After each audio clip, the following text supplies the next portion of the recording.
So there's a slasher trilogy, and it is called Butchers. We have Butchers, Butchers Book 2, Raghorn, and Butchers Book 3, Bonesaw. Yep, Bonesaw, but not the Bonesaw from Sam Raimi's Spider-Man.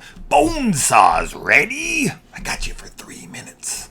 Anyway, so I watched all three, and I'm here to talk about them. The third one just came out, and I was like, hey, there's a whole trilogy of slasher films. The first two are on Prime, and I got the third one on Hoopla for free, so all of these cost me nothing to watch. And, you know, any slasher franchise that's even semi-decent, I want to, check out. So this actually kind of reminded me a bit of the Malevolence trilogy. So the first Malevolence is like this low budget indie throwback slasher film. And then the second movie kind of has a bit of an increase of budget, right? Like Bereavement, Malevolence 2 or whatever it's called. And then the third one, which I think is called like Killer, Malevolence 3, something like that, once again drops in production value. So like the middle film has more of the money, and then the third one's kind of the passion project of like, even though they didn't get enough money to make a third, they made it anyway. So the first and the second one are fairly similar, and they're more of like backwoods hillbillies who capture and torture people. The first one, I wasn't huge on it. I don't know. These types of movies, they're missing key ingredients for me. So, number one, the characters are fairly insufferable. I'm not really a fan of anyone, right? They're all kind of shitty people.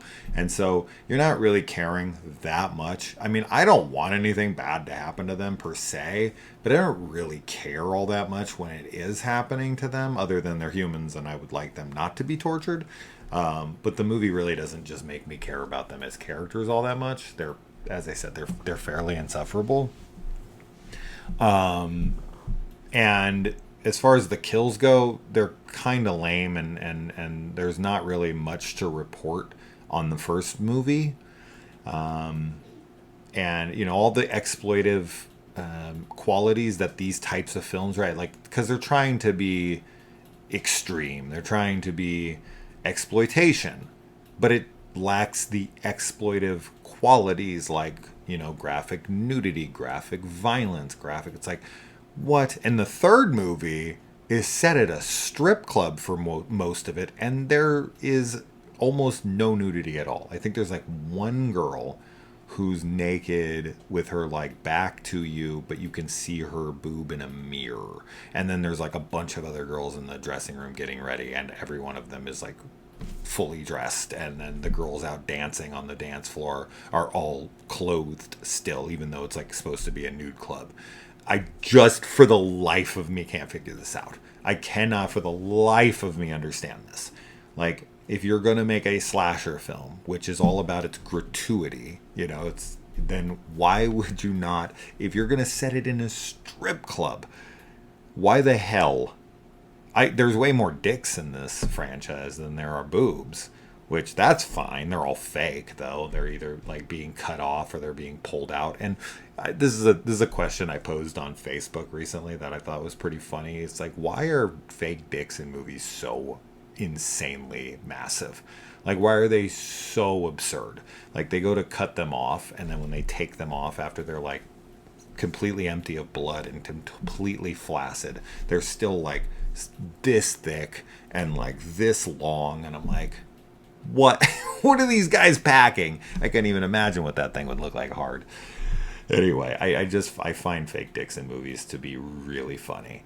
But so the first one is okay. If you're like a big fan of like the backwoods hillbilly slasher films, and you just want to watch kids kind of tortured for an hour and a half, then it's okay-ish. I didn't care for it all that much. Then we get into the second one, and it's pretty much more of the same, except for the characters are even more insufferable. There's one character, because the second one deals with like these thieves who are also having had kidnapped someone for a ransom.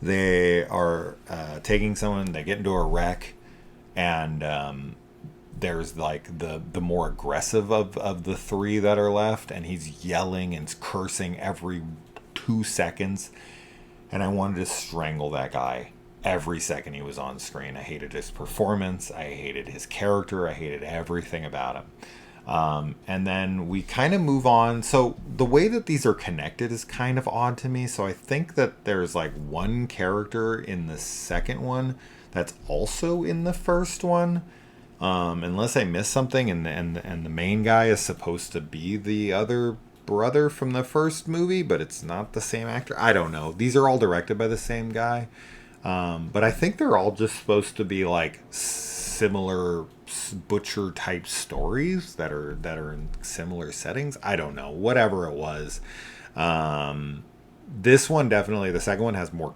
gore. It definitely has a couple kills that are pretty good. There's like a shot to the head on this one person that looks really good. Yeah, I dug that aspect of it, but it's mostly just it's trying to be hardcore. The guy's saying the most horrible things to them. He's like the most despicable villain ever. He's trying to kind of emulate what I would see as like John Jarrett's Wolf Creek character. Mick. Yeah, Mick. So that's kind of what it's going for. Wrong turn without there is like like an inbred beast of a man in this one that as I said, I think he's a stayover from the first one. I think that's that same character.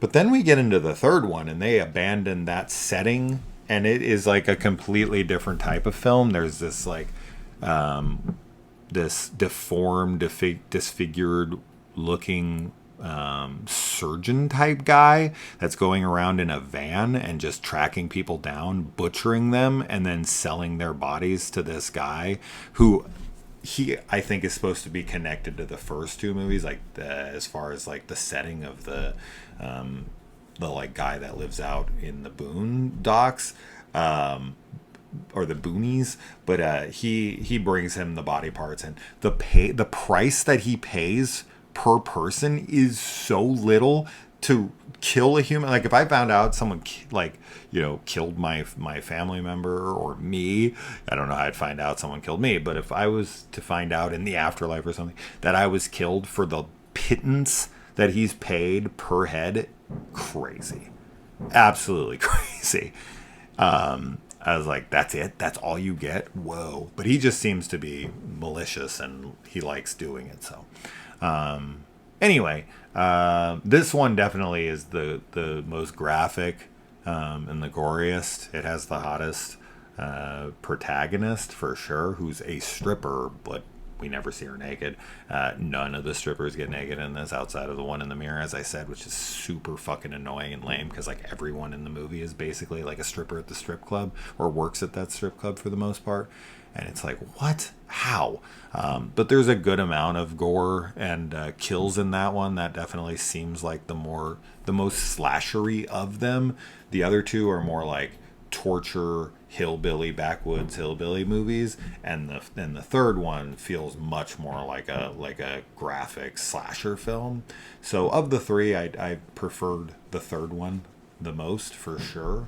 And but they all kind of adds a little variety to each other, because you're not just dealing with the same thing every time. But if you are a big slasher fanatic and you want a new series of movies, then this one might be up your alley. So once again, the first two are on Prime.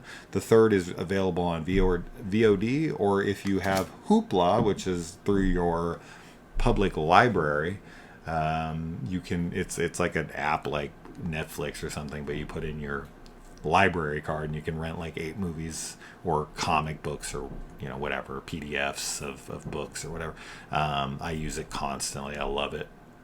and it just so happened to be on there, so I got to watch all three of these. Overall, it was. I'm glad I watched them. And I wanted, when I saw this was out and it was a 2024 film and it just released, and that there was two before it, I was like, okay, I gotta watch them all, and I did so. So let me know if you have seen any of them.